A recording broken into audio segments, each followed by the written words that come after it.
y ya. Bueno, muy buenas tardes nuevamente.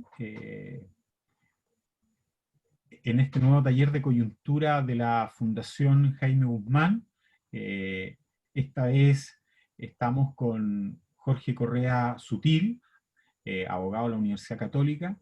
Él es un connotado político de nuestro país, pero que también posee una vasta trayectoria académica. Como bien yo decía, es abogado de la Universidad Católica, tiene un máster en Derecho en la Universidad de Yale, y además fue decano de la Facultad de Derecho de la Universidad Diego Portales y profesor de la Academia Judicial de Chile. Eh, en su carrera política podemos decir que Jorge integró como secretario la histórica Comisión Rettig, y luego fue subsecretario de Interior bajo el mandato del presidente Ricardo Lagos, y a la vez, o luego, digamos, integró como ministro el Tribunal Constitucional. Luego ha permanecido, digamos, en el debate público, y lo sigue haciendo a través de la expresión de su opinión en diferentes columnas, y también en entrevistas las que ha dado en diferentes materias de contingencia. En esta ocasión le hemos pedido a Jorge, y lo hemos invitado para que él nos cuente su apreciación, nos pueda dar un análisis respecto de la situación política de nuestro país, a portas, como bien decía la invitación que les extendimos a todos ustedes, de este plebiscito histórico y tan importante que se va a realizar hasta hoy, digamos, ¿no? En octubre, si las condiciones sanitarias no dicen otra cosa. Es por eso que, más allá de las condiciones sanitarias, lo que nosotros le hemos pedido a Jorge es que pueda gentilmente darnos su opinión política respecto del momento en que Chile enfrenta este momento tan importante. No olviden ustedes que hace casi un año, en octubre del año pasado, se inició un proceso bien crítico, partió un proceso bien crítico desde octubre en nuestro país, y todo esto, digamos, dio pie a ese acuerdo en noviembre, y de ahí ha pasado harta agua bajo el puente. Jorge, muy bienvenido, muchas gracias nuevamente por aceptar esta invitación. Muchas gracias, Claudio. Es un gran gusto, lamento no hacerlo presencialmente, me hubiera gustado estarle mirando las caras a quienes me escuchan, pero no es posible. Quiero agregar nada más una cosa a mi currículum. Fui alumno de Jaime Guzmán, fui pastoreado por él, nunca terminé en su redil, digamos, pero tuve una cierta cercanía con él y me precio de ello, y me alegro enormemente y me emociona estar hoy día en su fundación. Claudio recordaba el 18 de octubre. Yo creo que es difícil hablar del proceso constituyente, de lo que podemos esperar de él, de las esperanzas y de los riesgos que ciertamente yo veo en él, sin remontarnos al 18 de octubre, porque me parece que el proceso constituyente, ese hijo, está amenazado y ha sido posible en virtud del 18 de octubre. O sea, recordar esa fecha, recordar lo que pasó, me parece a mí fundamental para hacer un análisis político de si esto, qué perspectiva nos abre y qué riesgos nos representa el proceso constituyente. Yo quisiera recordar, yo sé que lo sabemos todos, pero yo quisiera volver a situarlos a ustedes en ese día, y quisiera que mentalmente volviéramos a esa fecha todos juntos. Con la quema de estaciones del metro. El metro es el servicio público más prestigiado de Santiago de Chile. Es el único servicio público igualitario, diría yo.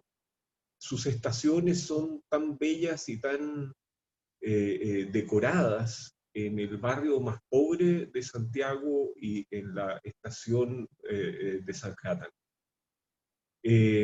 Es un servicio que los chilenos habíamos cuidado, es la única movilización colectiva que no se raya, y es un servicio en lo básico eficiente. Es cierto que se detuvo un par de veces, pero es un servicio prestigiado.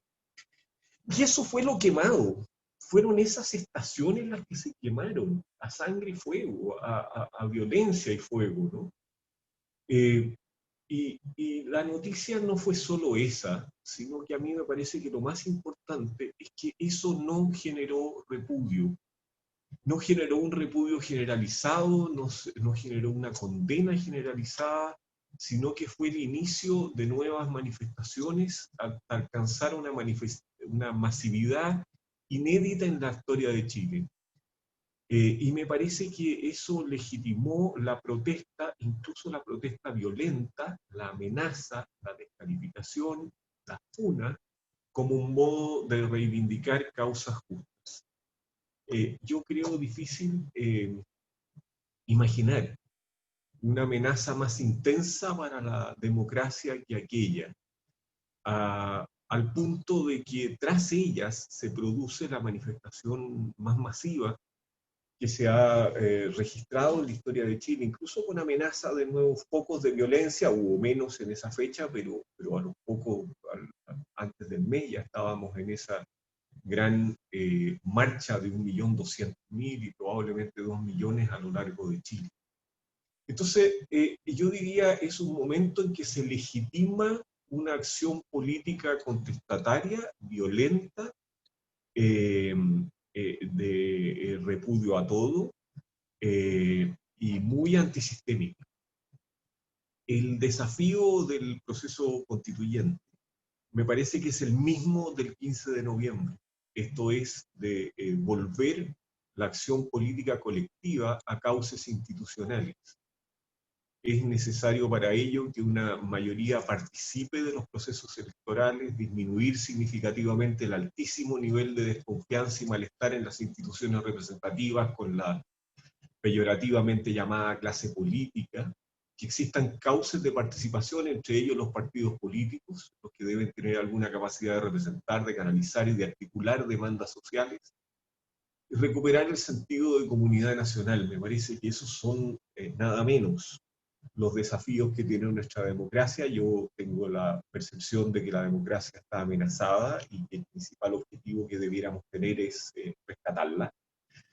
Y claro, la pregunta del millón que me harán ustedes es si el proceso constituyente podrá producir esos cambios, si va a poder reconstituir el sentido de comunidad y que salgamos de él con instituciones prestigiadas, capaces de canalizar una deliberación virtuosa, en la que resolvamos nuestras diferencias sin violencia y con resultados que todos reconozcamos como legítimos. Y por cierto, no me parece que un episodio de 3 elecciones y la reescritura del texto constitucional puedan tener la potencia para producir por sí mismo esos cambios. ¿Por qué podría tener esas virtudes 3 elecciones y un texto constitucional? La verdad es que yo devolvería la pregunta si alguien cree que puede tener esas virtudes. La pregunta no es si el proceso constituyente puede producir esos efectos, sino si las chilenas y los chilenos estamos con la voluntad, con la disposición y con la claridad para alcanzar esos.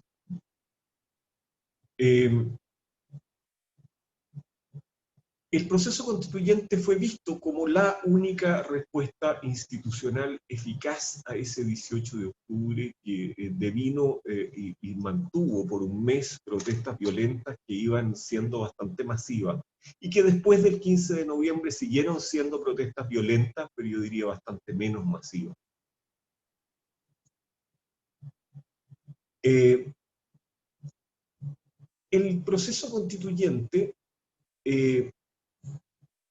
fue la respuesta institucional a esto, decía yo, que fue muy sorprendente, por lo menos para mí, ¿no?, de por qué esa era la respuesta. La demanda por una nueva constitución era una demanda muy postergada entre las preferencias de la ciudadanía. Si ustedes miran todas las encuestas anteriores al 18 de octubre, no hay la petición de reformar la constitución es muy baja en intensidad comparada con la salud, con la inseguridad ciudadana y con las pensiones y con tantas otras, ¿no? Pero de una semana a otra se instaló como la primera prioridad popular, ¿eh?, esta demanda que era intensa, pero de un grupo muy reducido de personas. Y entonces yo creo que junto con preguntarnos por qué ocurrió el 18 de octubre, tenemos la obligación de preguntarnos por qué se nos instaló la demanda por la Constitución como la demanda número uno de la ciudadanía chilena, medida por varias encuestas durante los 15 días siguientes. Yo creo que responder esas dos preguntas resulta clave para poder hacer un análisis político. Y yo creo que no la hemos respondido bien colectivamente, que no tenemos respuestas suficientes. Y me parece que en ese sentido estamos al debe para entrar a este proceso constituyente. Yo creo que la ciudadanía buscó un cauce pacífico que encauzara un camino de acuerdo. El acuerdo es siempre muy valorado por la población. Un camino capaz de refundar el orden político, y yo creo que la condición es que sea un camino colectivo. Hay un repudio a toda idea de élite, a toda idea de que el país pertenece a algunos. Hay un adueñarse del orden colectivo por parte de un número muy significativo de la población, y yo creo que ese orden necesita ser mucho más igualitario. Yo no digo con esto que tenga que ser socialista, ni mucho menos, pero el repudio a la idea de que haya dueños de Chile, la igual dignidad o la dignidad como la bandera que yo creo que sobrepasó. La protesta tuvo muchas banderas y tuvo las clásicas, ¿no? Pensiones, salud, etcétera, pero yo creo que la bandera mapuche. Pero yo creo que si hay una que se colocó en el tope de todas ellas fue la bandera o la consigna de la dignidad, de la igual consideración, de no más abusos estatales y privados. Yo creo que yo por lo menos a diferencia del Frente Amplio y a esta altura probablemente de toda la coalición a la que pertenezco de centro izquierda, no me parece que el modelo sea lo cuestionado. Eso está cuestionado por los grupos más activos, más de izquierda. Yo creo que lo cuestionado son las promesas de una modernidad capitalista que aparecen incumplidas. Demasiada concentración del poder económico, poca movilidad social, exceso de abuso, captura de los centros de poder, poco poder autónomo de la política frente al poder económico y un Estado ineficiente. Chile es un país que está en la medianía, sino en un buen estándar de igualdad antes de impuestos, pero permanece en el mismo lugar después de impuestos, mientras el resto de los países mejora ostensiblemente después de impuestos. Yo creo que eso da cuenta de un Estado muy ineficiente. Y ustedes me van a preguntar si la Constitución puede lograr esos bienes, y les voy a responder que no, o para ser más preciso, en muy escasa medida. Pero no obstante, me parece a mí que la conciencia de estar en un momento fundacional puede hacer algún cambio. Yo creo que es un punto de partida de la claridad. Siempre que nos hagamos la pregunta de qué nos pasó, de qué hizo que el modelo chileno, y yo salía el 2000 a muchos foros internacionales a explicar el modelo chileno como un modelo exitosísimo de transición a la democracia, ¿cómo se transformó aquello en el malestar con las instituciones al punto de haber provocado el fenómeno que provocó el 18 de octubre? Esto es el no repudio a la violencia como método de acción política. Esa claridad necesita transformarse en liderazgo, ciertamente.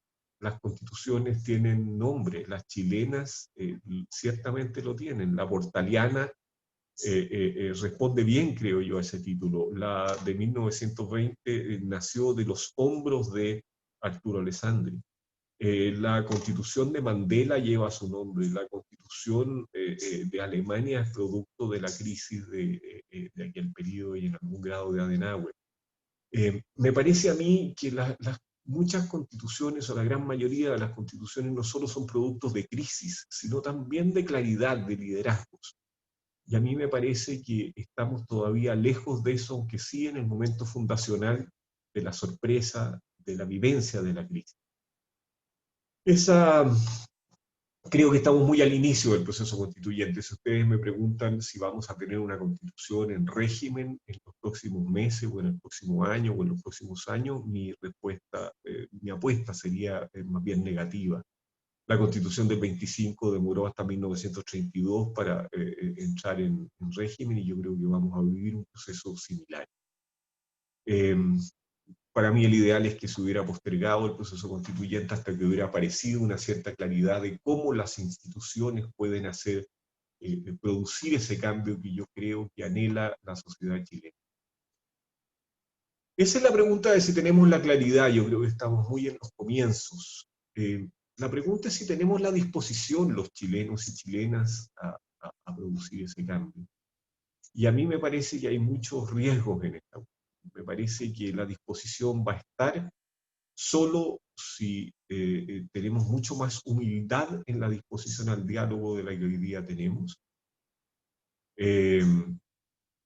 Creo que esa humildad nos falta. Creo que la sensación de tener la razón de la división maniquea, para mí la peor escena que uno puede imaginar es la Cámara de Diputados empezando una discusión con letreros encima de las bancas, diciendo me da lo mismo lo que tú opines, esto no es perfectible, yo ya tengo mi voto, yo no me importa escucharte.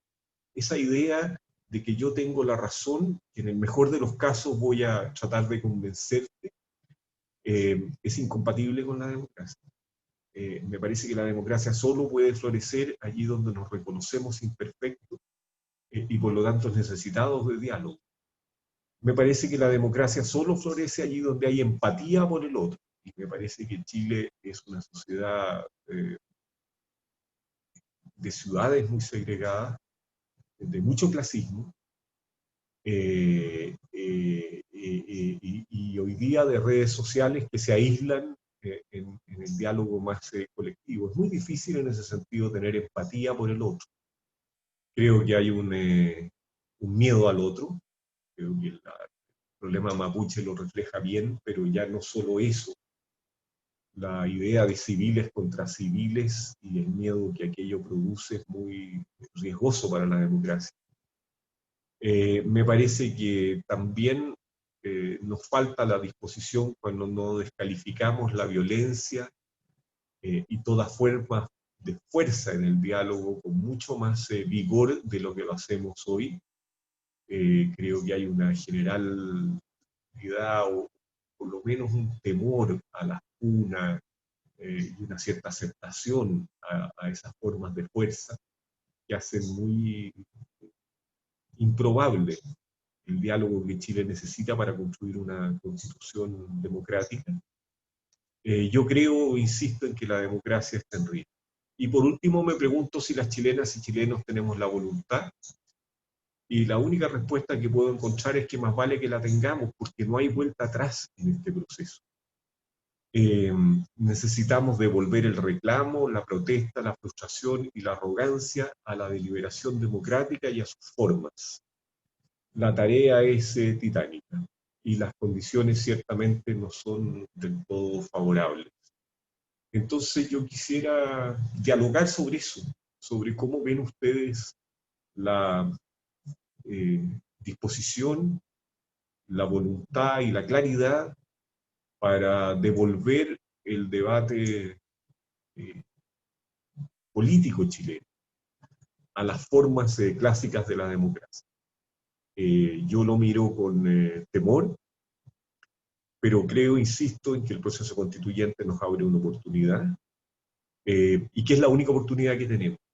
Y por lo tanto yo al menos creo que no nos queda otra que llenarnos de valor, que sacar fuerzas de flaqueza y que empezar a transitarlo. Pero sobre todo tenemos que llenarnos de mucha valentía para dar testimonio y para dar los argumentos, para devolver la confrontación a la deliberación democrática. Eso, muchas gracias Claudio, y me abro a la conversación, que es lo que más me entusiasma. Gracias a ti, Jorge. Muy claro, y les recuerdo a cada una de las personas, todas las personas que están ahora conectados, que pueden en la ventanita abajo de preguntas y respuestas inscribir sus preguntas para para que podamos para abrir después una ronda más de conversación. Jorge, yo quisiera, bueno, permitirme partir em, eh, esta ronda de conversación o de preguntas, volviendo un poquito atrás. Eh, eh, Tú dijiste hace un rato que en Chile mostraste o expresaste algunos elementos propios del diagnóstico que nos llevó a donde estamos o al 18 de octubre, si tú quieres. ¿Ah? Y se ha dicho hasta el cansancio a la vez que nadie vio o que fue difícil ver eh, lo que se estaba incubando, digamos, ¿cierto? Más allá de las diatribas que se han generado, yo creo que fue transversal esa reacción en nuestro sistema político. Entonces, más allá, o sin el ánimo, por el contrario, de impulsar ninguna acusación personal o a conglomerado, yo te quisiera preguntar, ¿por qué crees tú que ese diagnóstico, por ejemplo, respecto de la captura del poder, de un Estado lento o ineficiente, como tú decías, la poca movilidad social, las promesas incumplidas, etcétera, ¿por qué no se vio ese diagnóstico que parece tan rotundo, digamos, ¿no? ¿Ah? ¿Qué pudo haberlo invisibilizado o haber paralizado los cambios que parecían tan grandes o tan necesarios? Porque, bueno, en fin, por lo que te acabo de señalar, digamos, porque el diagnóstico que tú haces es sobre temas que son profundos y rotundos. Entonces, no está de más preguntar, bueno, ¿por qué se nos pasó? Insisto, sin el ánimo de inculpar a nadie, digamos. En fin. Claudio, no tienes que pedir excusa. Me gusta el diálogo franco y si hay críticas a lo que yo he planteado y autocríticas que hacerse, las compartiremos además. Creo que vamos todos en el mismo buque. Así que adelante, nadie sin IVA, por favor, de la franqueza en esta conversación. Yo creo que las cosas se fueron deteriorando. Yo creo que tuvimos una transición, o tuvimos 20 años de muy buena política. Tuvimos el goce progresivo de derechos económicos sociales, tuvimos el goce de libertades como no habíamos tenido nunca en 20 años en Chile, sin estado de excepción y con pleno goce de libertades individuales, y tuvimos gobernabilidad y democracia. Me parece a mí que hubo señales poderosas de que algunas cosas debían cambiar y que no tuvieron la transparencia suficiente. Me parece que la captura del Congreso, de algunos parlamentarios por el poder económico, yo creo que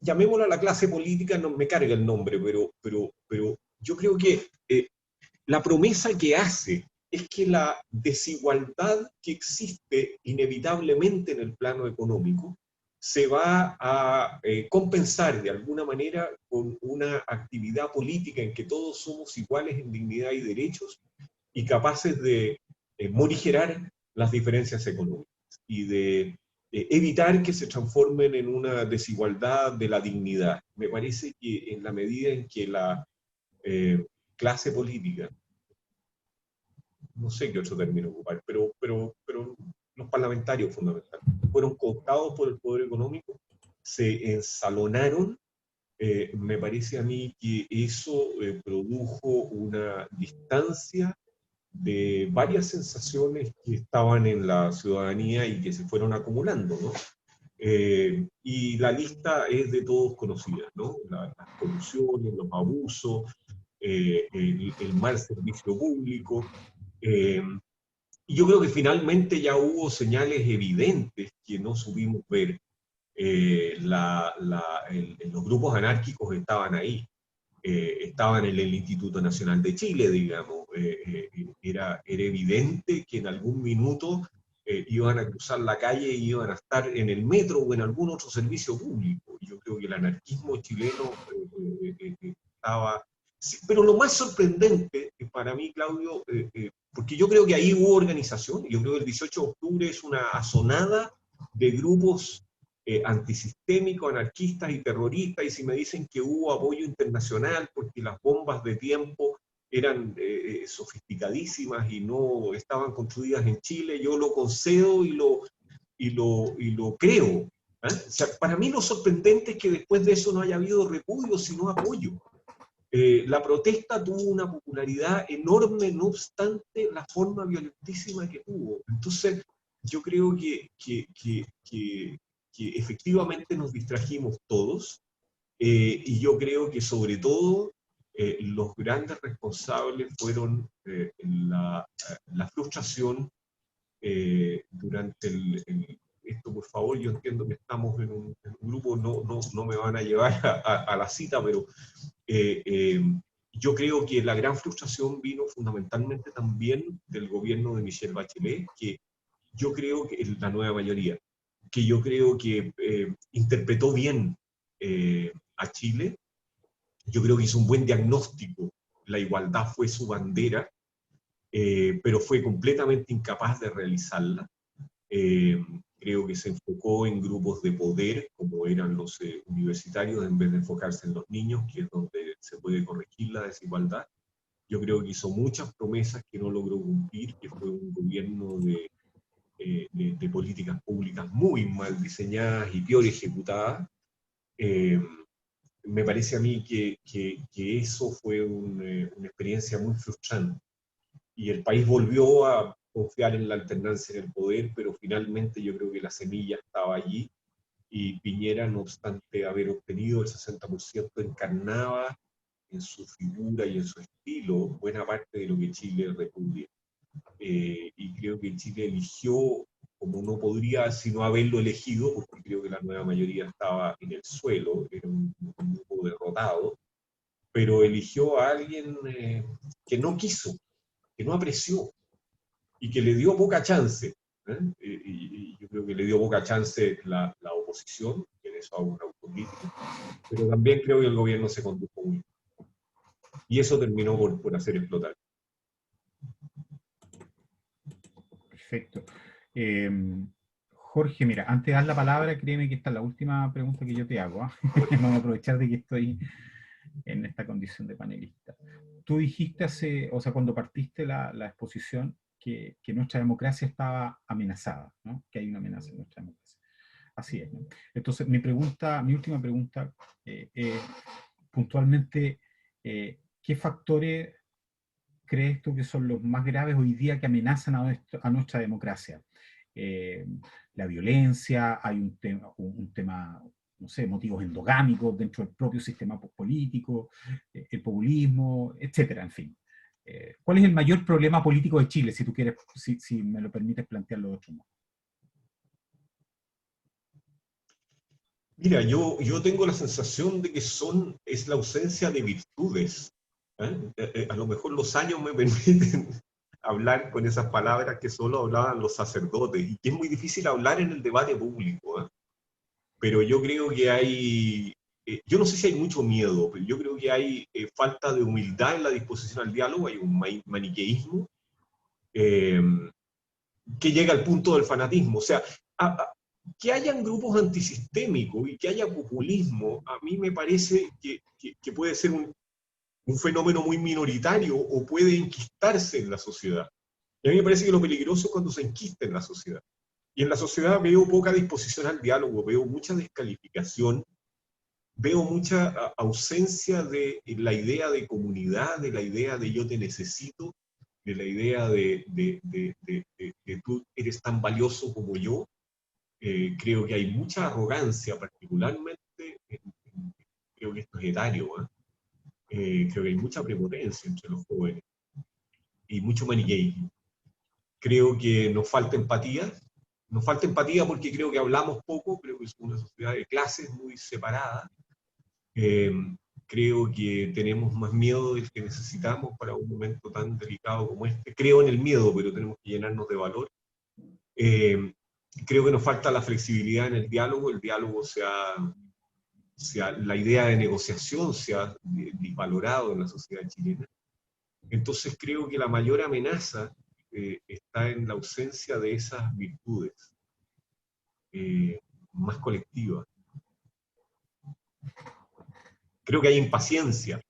Con la impaciencia, si la pudiéramos canalizar, estaría bien.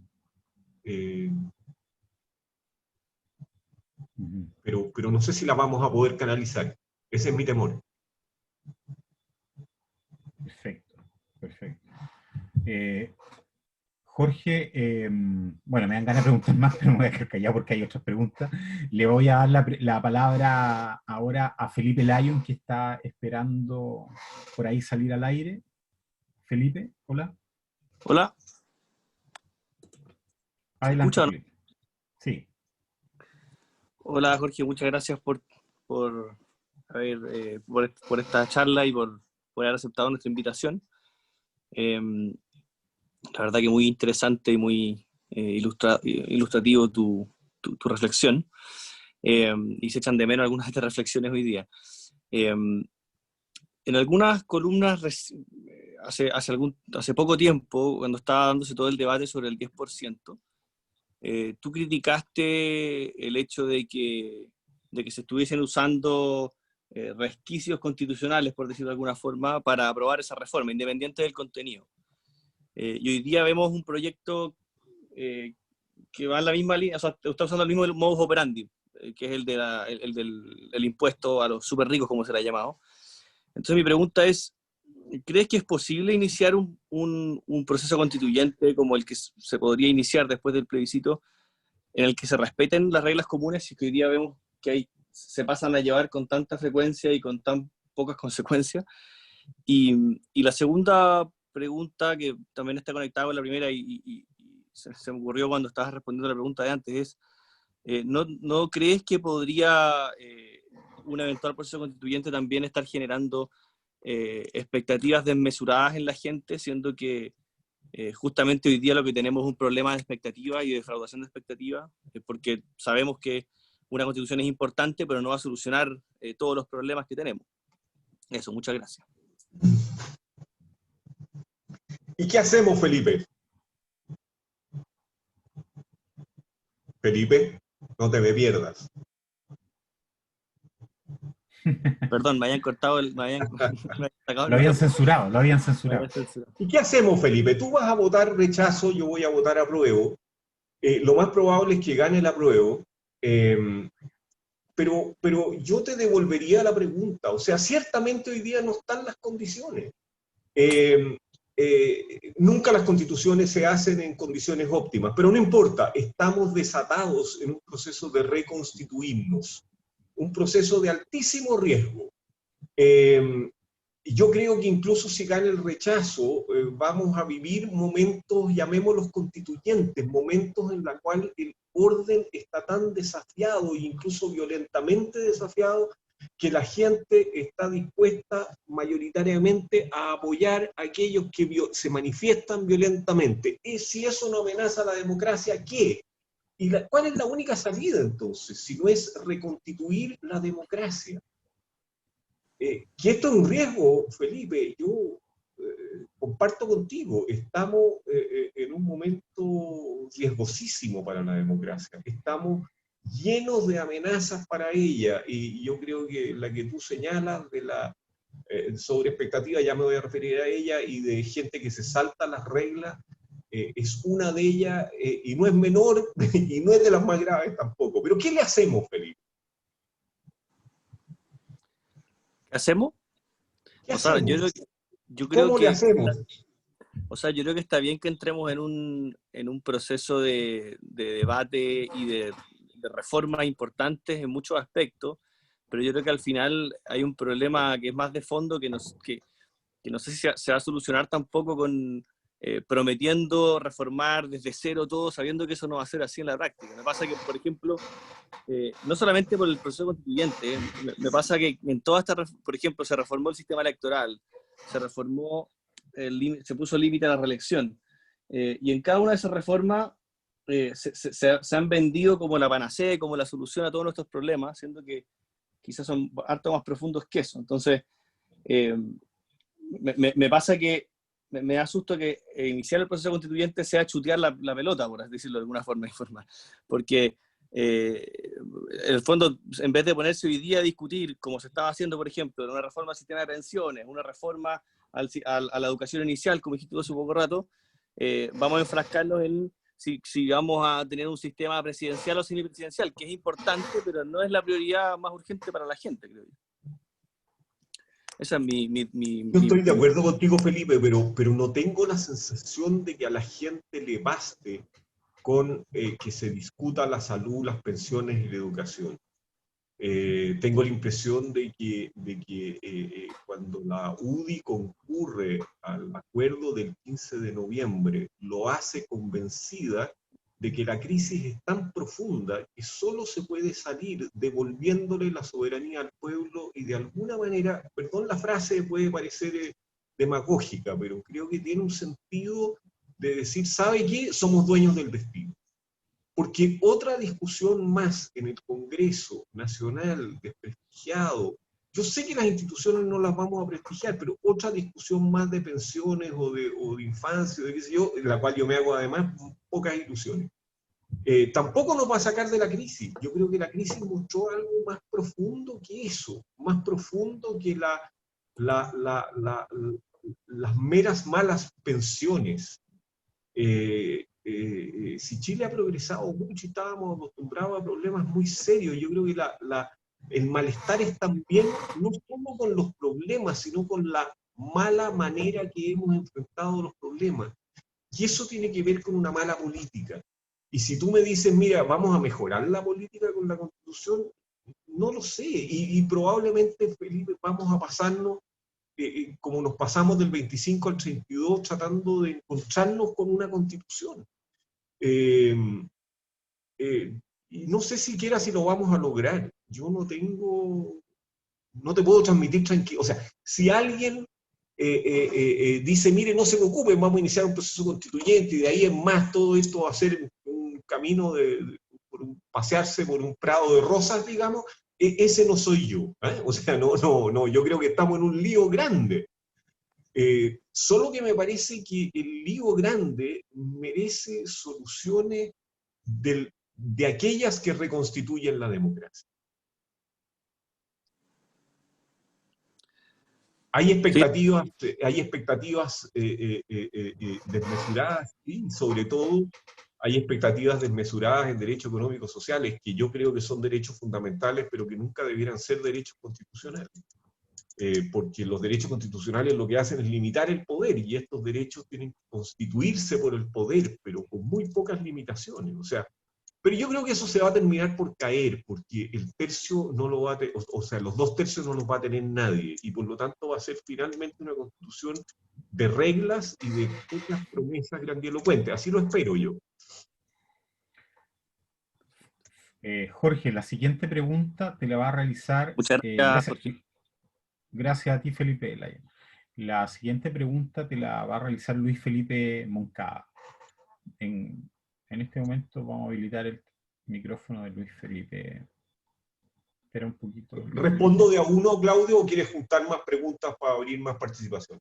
De uno está bien. Ahí Okay. debería estar Luis Felipe. Ya. Estamos tratando de habilitarle el micrófono. ¿Se puede? Si no... Espérate. Ahí sí. Ahí sí, Luis Felipe, hola, estás al aire. Hola, gracias. Oye, Jorge, bueno, muy interesante lo que has planteado y a mí me parece muy realista, porque la verdad es que este ejercicio constitucional que se va a hacer tiene los peligros, primero que nada, del momento en que se hace, de la forma en que se efectúa el acuerdo de los partidos políticos para realizarlo, y la verdad en medio de ese acto de entre protesta y terrorismo que tú bien has descrito, y además con el gigantesco problema post-pandemia, una vez que logremos pasar la pandemia, que significa la situación económica en que va a quedar el país y que va a necesitar estabilidad para poder sacar adelante la economía. Y para estabilidad económica necesitamos en primer lugar estabilidad constitucional, y tú has dicho con mucha franqueza una cosa que muchos aquí compartimos, que la posibilidad de que esa estabilidad se dé puede demorarse muchos años y puede ser una cosa muy compleja. Ahora, hay un tema que da vuelta en el escenario, que es la interpretación de los 2/3 que hace Atria en el WhatsApp ese que circuló, que ella le contesta a su hija, la noche que llega del acuerdo en el Congreso, en que dice que la situación es distinta, que en el fondo aquí hay una especie de trampa, y que es que en aquellos temas donde no haya acuerdo de 2/3, se tendrá que ir a leyes de quórum simple. Y como adicionalmente a eso existe la llamada hoja en blanco, por lo tanto no hay certeza jurídica en ninguno de los principios esenciales que hoy día existen, entonces el planteamiento que se hace por quienes tememos que efectivamente el plebiscito sea ampliamente ganado por ignorancia de la gente, porque probablemente se entendieran el tema, no votarían así, por el apruebo, y luego, puesto en funcionamiento este mecanismo que Atria plantea, vayamos a un despeñadero de la mayor profundidad. Esa es básicamente la pregunta, agregando de que la forma en que se van a elegir.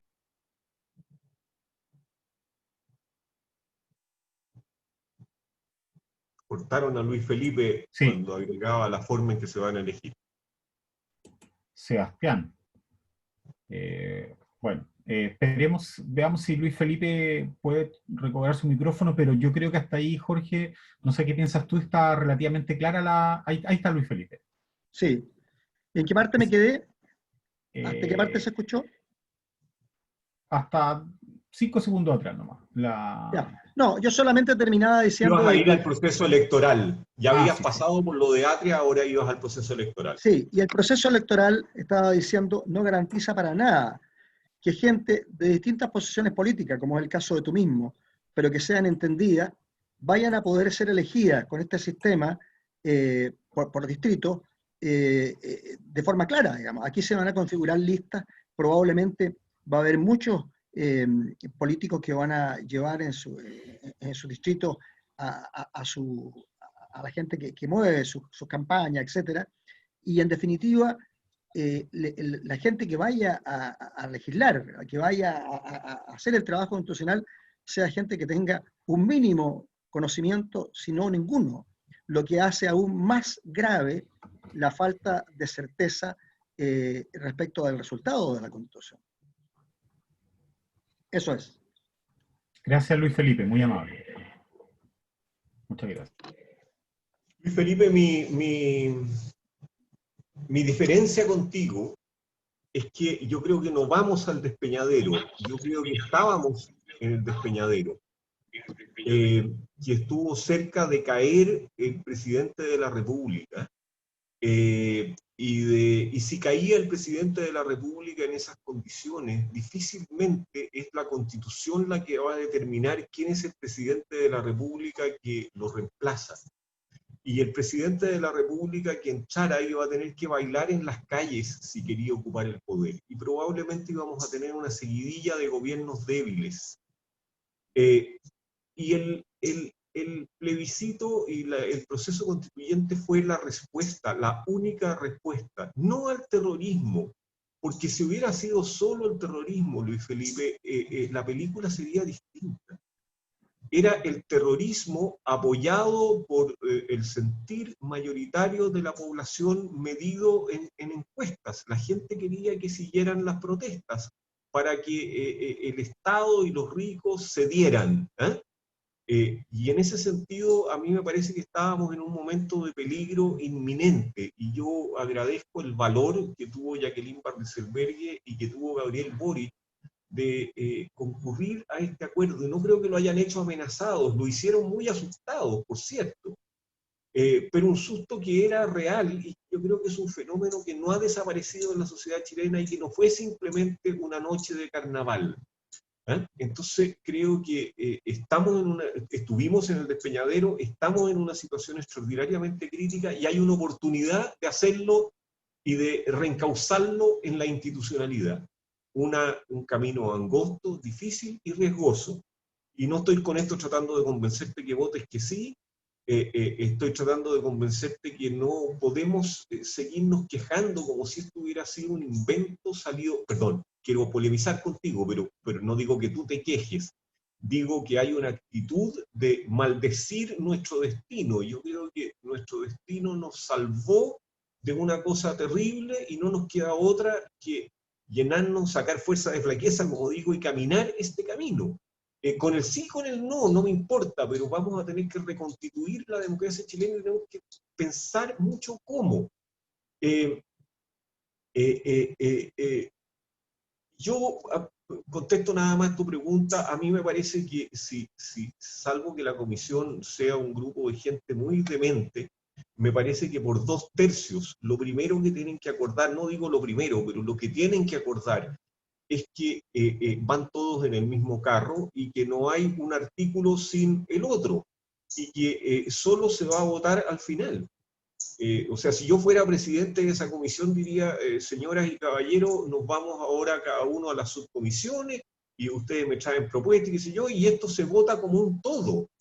Me parecería que el reglamento, salvo que haya una votación muy extraña, no puede sino decir eso, de que finalmente se va a votar todo como un todo, y entonces yo cederé en esto y te negociaré contigo lo otro, y veremos la intensidad de las preferencias y las preferencias. Por lo tanto, vamos a tener la Constitución que logre acordarse allí, probablemente con muchas cosas delegadas a la democracia. Y yo me alegro de aquello. Creo que la estabilidad no se conquista con preceptos constitucionales. Creo que ese fue un mal de la Constitución que nos rige, que pretendió proteger la democracia del pueblo, y yo creo que eso no es posible, y que tenemos que acostumbrarnos a que el destino de la nación y de la estabilidad económica está en nuestras manos, y que podemos embarrarla o no embarrarla, y por lo tanto darle estabilidad económica es un problema nuestro, y no nos protege de ello la Constitución. Ojalá la Constitución no tenga orden público económico. No digo que no tenga derecho de propiedad. El derecho de propiedad es un derecho fundamental que debe estar en la Constitución. Pero ojalá no tenga orden público económico. Yo por lo menos creo que o nos hacemos cargo todos de este país y tenemos la sensación de que somos responsables, o estamos bastante jodidos. Yo creo que parte de esta cuestión es que han habido una especie de padres de la patria que guían iluminadamente al pueblo, y el pueblo en algún minuto dijo, ¿saben qué? No quiero que me guíen, no quiero que me guíen, quiero un liderazgo mucho más horizontal, no quiero líderes iluminados, quiero decidir yo, y esa cuestión es irresistible, ¿no? Nos guste o no nos guste. Permíteme preguntar algo muy chiquito, como agregar un punto y coma. En ese sentido, ¿tú estarías por terminar, por ejemplo, con la iniciativa exclusiva del presidente en temas de gasto, en materia de gasto? ¿Compartirlo con el Parlamento? No. Yo creo que yo mismo escribí contra eso. A propósito de lo que hemos visto el último tiempo. No, yo creo que los regímenes políticos tienen que ser armónicos. Y el régimen presidencial chileno no puede funcionar sin iniciativa exclusiva del presidente de la República. O sea, el parlamentarismo de facto es lo peor que puede haber en la historia. Yo no me opongo, te digo, no tengo criterio perfectamente formado respecto de cuál debe ser el régimen político chileno. Pero lo que sí sé es que tiene que ser armónico. O sea, si tú vas a tener un régimen semipresidencial o parlamentario, tienes que tener un sistema mayoritario de elecciones, pues. Y esa cuestión es sine qua non, porque si no las cosas no van a funcionar. Y en ese sentido sí creo que los constitucionalistas y los cientistas políticos y los comparativistas tienen una palabra que decir en el proceso, que ojalá sean oídos. No digo que se sienten como constituyentes, pero creo que sí van a estar en la sala de atrás dando consejos, y creo que uno de ellos es ese. Entonces yo creo que no, yo creo que en el régimen chileno no funciona con parlamentarismo de facto, como no funcionó entre 1891 y 1925, o entre 1860 y 1925. Perfecto. Jorge, la siguiente pregunta te la va a realizar Daniela Carrasco. Hola, Jorge, ¿me escuchas? Escucho, Daniela. Hola, un gusto saludarte y muchas gracias por tu reflexión. Yo creo que desde mi percepción, yo creo que estamos ante un cambio de paradigma político, ¿cierto? Porque tú bien nos has dicho que en el fondo vemos numerosos actores, vemos actores antisistémicos, también podría agregar actores asistémicos, y hemos visto que en el fondo la política está deviniendo en un nuevo cambio, un nuevo paradigma político. Y en esa situación yo quisiera consultar si tú ves que los partidos de transición están en extinción, porque han sido en el fondo un punto de críticas durante el último tiempo, ¿cierto? Y desde el 18 de octubre pareciera ser que la transición es parte medular del reclamo. Ellos muy bien lo dicen, que no son 30 pesos, son 30 años. Entonces, ¿cómo tú ves si efectivamente se está dando un nuevo paradigma político? ¿En qué lugar van a tener los partidos políticos como instituciones, etcétera? Así que muchas gracias. Gracias, Daniela. Yo creo que yo tengo la impresión de que se va a rebarajar el naipe, ¿eh? Yo creo que mi sector yo llamo a la concertación. Yo nunca me sentí más cómodo que en los gobiernos de la concertación, y no me sentí cómodo en la nueva mayoría. Yo creo que ese sector tiene que rearticularse, pero los partidos enteros tienen que rearticularse. Yo creo que representan muy poco y canalizan poco. Tal vez ustedes son una de las únicas excepciones. Yo miro con mucho interés lo que está haciendo Evópolis, me parece un partido muy serio y creo que va a sobrevivir. Pero la centroizquierda tiene que replantearse entera y tiene que, creo yo, volver a la socialdemocracia. Yo entiendo que la socialdemocracia está en crisis, pero el papel o el papelito o el papelón que está haciendo a mí me defrauda muchísimo, porque creo que dejó de representar a su electorado. Ahora es muy difícil, Daniela, porque si tú te sales de tu coalición y no perteneces a una coalición, pierdes todas y cada una de las 7 próximas elecciones. Entonces, a mí me parece que es después de las elecciones que es posible que se rebaraje el naipe, y no antes. Yo veo muy difícil que mi partido, la Democracia Cristiana, salga de la coalición en que está o marque una diferencia mientras no termine estos procesos electorales. Por desgracia, creo yo, porque si no se refunda va a terminar un poco en la nada, digamos. En una nada que todavía tiene muy buenos técnicos y que tiene un cierto electorado, pero que dejó de tener proyectos. Jorge, te puedo hacer me quiero permitir hacer la última pregunta. Acabas de hacer un juicio crítico, digamos, ¿no? de la oposición, de la centroizquierda. Hay un problema de representación, probablemente, y un problema de unión y un problema de norte. A juicio tuyo, ¿en qué momento, en términos sociopolíticos, no digo en términos necesariamente de tiempo, ¿no? Cronológico, la izquierda en Chile, la izquierda en Chile cambió? Se ha dicho que efectivamente la nueva mayoría hace un mal diagnóstico de la derrota que lleva al presidente Piñera a su primer mandato, que hay una mala lectura de la izquierdización que se hace, pero hay otras lecturas también, digamos. Lo que está a la izquierda hoy día de la nueva mayoría señala que es básicamente al revés, que básicamente tiene que ver ha tenido que ver con que la concertación no se hizo cargo de corregir mejor el modelo, si tú quieres, o de políticas incluso derechamente más de izquierda ante los malestares de la ciudadanía. ¿Cuál es tu juicio al respecto?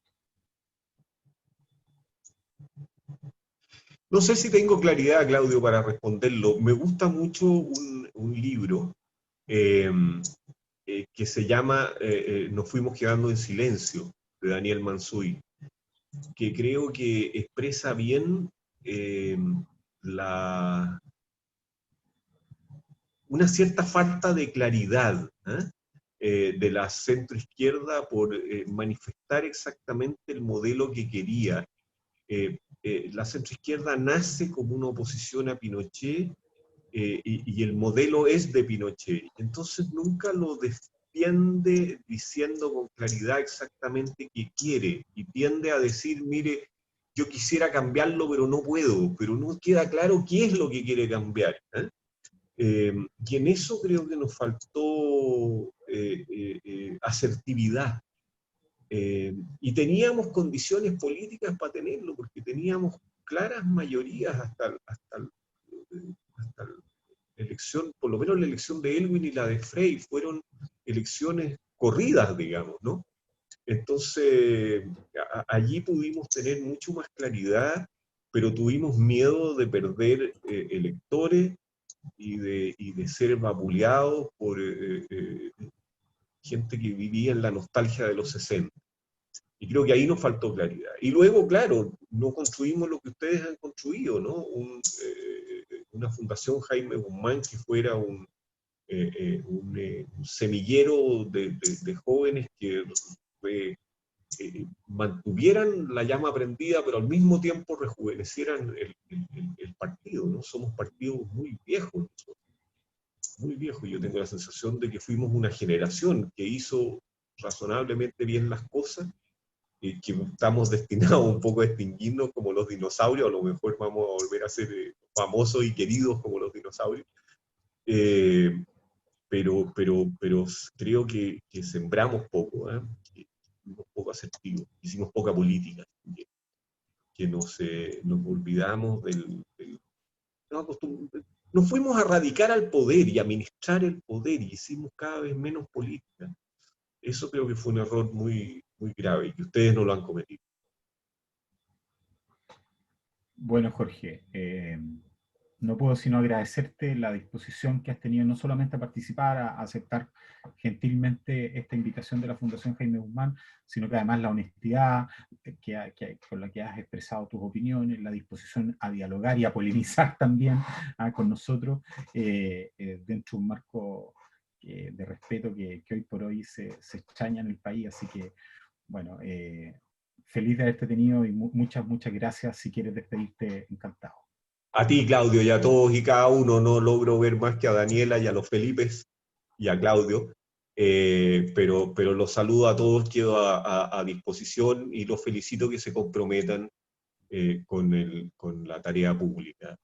Eso yo lo valoro como pocas cosas, y creo que eso va a ser la diferencia entre este país y Argentina, por ejemplo, donde las élites fueron abandonando el poder político. Me parece muy, muy valioso lo que ustedes hacen, así que me tienen a disposición para seguir polemizando, discutiendo y conversando y aprendiendo yo. Lamento haber hablado más de la cuenta nomás. Gracias, Claudio. No, para nada. Me despido de todos también, disculparme con las personas que dejamos ahí las preguntas pendientes para una próxima ocasión, y gracias nuevamente, Jorge, un abrazo y hasta pronto. Adiós. Adiós.